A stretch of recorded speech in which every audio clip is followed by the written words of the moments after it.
Hey podcasters, welcome to Shaping Identity, a podcast for lived experiences with mental illness, addictions, and the road to recovery. Welcome back. Thank you for joining me again today on this episode of Shaping Identity. I want to talk today about my mom. I know I've talked about her quite a few times, but I want to take the time this episode to just kind of lay down some backstory and some history so that you get a more fair picture of her, because I know my experiences with her can be quite biased. And so I do want to share some of the things that she's told me over the years of how she's grown up and some of the fears stemming around her experiences with mental illnesses and addictions. So my mom grew up in a very, very small town, and she had a very big family. She had so she had 3 brothers, 2 sisters, plus her mom and dad. And from what she's told me, everybody had their own issues, I think very similarly to a lot of families nowadays. She grew up seeing her dad drink quite a bit. I don't remember her ever talking about her mom drinking. That could just be something she happened to leave out, or that I don't remember, honestly. But she really emphasized how much my grandfather had drank and how that kind of came out in aggressive ways. And again, I don't know the full extent of it, but she did talk about abuse. And from the sounds of it, it was mostly emotional, psychological, which I'm not saying one is worse than the other, but I'm just saying those are the types of abuse that I've heard her talk about. I never really heard her talk about any kind of physical abuse, but that doesn't mean it didn't happen. So there's that. So she kind of had this weird relationship with her dad. It was a day and age where you respected your elders and you loved them because they're your family. But she also, from the sounds of it, really had a lot of fear around him. I know I'm telling this story secondhand through her experiences, so I don't want to say he was absolutely terrible. I'm sure he had good and bad. I never met him, but I think it'll just help in explaining my mom a little bit. So I know that she started feeling different and feeling like her mental wellness was different from others when she was a teenager. She would write a lot, and that is how she would kind of get some of her feelings and thoughts out. And I know at the time it was called manic depressive disorder. And so she would have really high highs and really low lows. And I know, so it's hard to talk about because it was a different time back then, but her dad would often threaten her that he was gonna lock her up in a loony bin and throw away the key, and that all the crazies go there, and that's where he was gonna put her. And so I know from those experiences, she's always been really, really afraid of going to the hospital for her mental well-being, because he sees it as she's going to go there and be locked away forever, or she's going to be classified in one way, in one particular way. And I know nowadays it's easier to maybe not be so much categorized by your mental illness. You can wear it on your sleeve. You can be as loud and vocal about it. And it was different for her back then. She really felt like she had to repress that side of her. And so she did all that she could to quote unquote act normal and to really hide a lot of what was going on with her. I know that she had expressed throughout her lifetime, she had issues with suicide ideation, manic depressive. It is now called bipolar, but her really high highs, she was super happy, super organized, super outgoing, doing all she could. And then when she was low, she was low. She would be in her room and just stay away from others. And again, like if you're trying to hide that from your family, that can be really difficult, and that in itself can be traumatizing because you're not able to share it with those that are closest to you. So moving on, I just want to say she did have a hard bringing, just I think even merely her generation, but also with her dad kind of not being very kind about her mental illness, and then having addiction issues himself in drinking so much, I think really set the stage for who she was bound to become. I mean, everybody has a say in who they become, but I think too, how we're brought up is a definite factor in everything and can have a significant influence. And so I know that my mom has always been good at putting on a face or being able to present herself one way when she's feeling another. And I know nowadays that would be called masking. And so she she's always been very skilled in that, almost to a fault. And I mean, I'll get into that in later episodes maybe, but she has really grown to know how to put on a facade and to play the part. And so that was kind of a little bit about her upbringing. And I mean, kind of moving more into when I was younger, she did have a stint of sobriety for about 10 years. I was too young. I don't remember this time in her life. And I think she soon went back to drinking after my parents had split up. But again, I don't know that for sure. All I know is that she's talked about having a stint of sobriety where she just cold turkey decided she didn't want to drink anymore.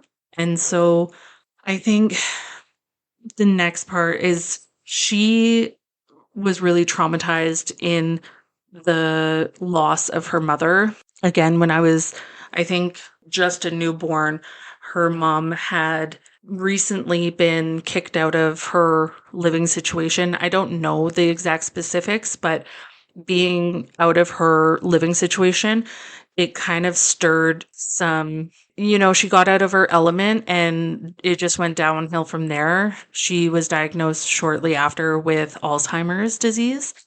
And so she stayed with my mom and dad. And I've heard stories. I mean, my mom, and it's really sad. Like, my mom would find her wandering the house when she was staying with them, and she would go up to her, and my grandma would have no idea who my mom was or why she was there or what was going on. And anyone who's kind of experienced Alzheimer's disease can empathize or kind of know what that's like. And so I know that that was really hard on her. And so again, kind of moving on to when I was younger, my mom and dad fought all the time. And I don't remember a time when they did get along. Um, Actually, in preparing for this episode, the one good memory I have of all of us, so my mom and dad and two sisters, was we went to like a circus or something. Honestly, I don't even know what we went to. All I remember is afterwards, we stayed outside in this corner of our house that was shaded, and it was a really hot day, and we all just sat outside and hung out. Like, my mom and dad sat in some lawn chairs and my sisters and I played outside. And I think that's my only good memory of all of us together. And aside from that, I just remember them fighting. I remember they never slept in the same room for as long as I can remember. My mom always slept downstairs and my dad slept upstairs in the master. And even my dad would spend so much of his time out in the garage or working out of town, and they just lived separate lives. I don't remember ever seeing them hug or kiss or play, or I don't know. It's just weird to think about. And so I know when I would go to sleep at night, our living room was down the hall from where I would sleep. And all I remember is it was my bedtime. I'd go to sleep or go to bed, and I would just hear the Star Trek theme song blast as if they were trying to use it to kind of hide their arguments, but it didn't. And so they they would fight very loudly and just yell and scream at one another, and that was I feel like that was every night of my childhood until they ended up separating. And so I think my mom had this idea of what her life was going to look like. And this is speculation on my part, but I think that when things weren't the perfect family picture, it weighed on her. It had a toll on her. And I can see why that would hurt so bad. And I know that when my parents decided to split, it was a matter of determining, are we happy like this? Are we going to be happy like this? And I think the final decision was that they would be content if they stayed together, but not happy. And that wasn't good enough for either of them. And so I know that that divorce separation was really, really hard on my mom. And I think it made it even harder too because my mom's side of the family really liked my dad. And so I know that they always spoke really highly of him. And if they saw him out, they always said hi. And they weren't very secretive about saying how much they liked him. And so I think that really bothered my mom. And I think what bothered her too was that she didn't have a job that would pay good enough for our house at the time. And so she ended up having to get a house in the city. And I know that she definitely made it a home, and she did what she could to making it livable. And so she, I know, really missed our home back in the country, the home that my sisters and I grew up in. And I know that losing her house, losing her family, losing this future that she had envisioned really hit her hard. And it was a lot of grief. And I think that that may have been the start of her drinking habits. Again, I don't know if it was sooner or later, but I just remember that from there, like my mom always started her days off with a big glass of red wine. Fast forwarding to when I was in high school, I did stay with my dad predominantly, but I would stay at my mom's occasionally because it was closer to my high school. And I remember she would start her day with a big glass of red wine. She would chug it, take a handful of pills, and then she would drive us to school. And I remember like recently explaining that to somebody so nonchalantly, and they just looked at me like, "What?" She started her day with a glass of red wine, and I was just like, "Yeah, like you don't." And yeah, it was just our norm. Anyway, I just want to say that my mom is human. Like she has been through some trauma, and she's been through some really tough situations, and it didn't help that she had this overwhelming fear of hospitals or acquiring help for her mental illnesses and addictions.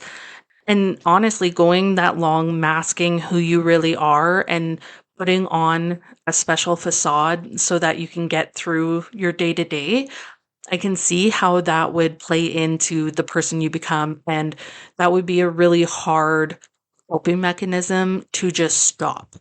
I know I've been talking for like 15 minutes, but that is a pretty condensed version of my mom's history and her history from my secondhand knowledge of what she's told me and then what I experienced. But all I want to say is that with the upcoming episodes, when I kind of explain what's going on currently or situations from when I was younger with my mom, I have a better understanding now of the grief and the hardships she was going through, and not to excuse some of her behavior, but I also do think that I didn't have a good understanding of why she was the way that she is until pretty recently through some extensive therapy. And so I guess what I'm trying to say is that she's human. And I hope that with stories that I end up telling through this podcast, that maybe you'll judge her a little harsh or a little less harsh based on knowing a little bit about her past and just a small fraction of her trauma and her grief and what she's been through. So anyway, this has been a hard one for me. Again, there's a lot going on with my mom right now, and so it's hard to talk about almost justifying who she is now. And I mean, I don't think justifying is the right word, but explaining how she's become this way is hard right now because it's just so bad. But I do think it's important to kind of lay this foundation so that you can have better understanding of her situation and yeah, what's to come in future episodes. So anyway, thank you for being here today. This is all I have to give. And I hope that you will join me again in 2 weeks on Wednesday for our next episode. Shaping Identity is available wherever you stream your podcasts. Please follow me on Instagram at shaping_identity. That is the platform I use the most and will post the most on. This is me signing off with the Vulnerability Hangover. Shaping Identity's biggest supporter is Titan Media Collective. Here is another podcast supported by them. Take a listen.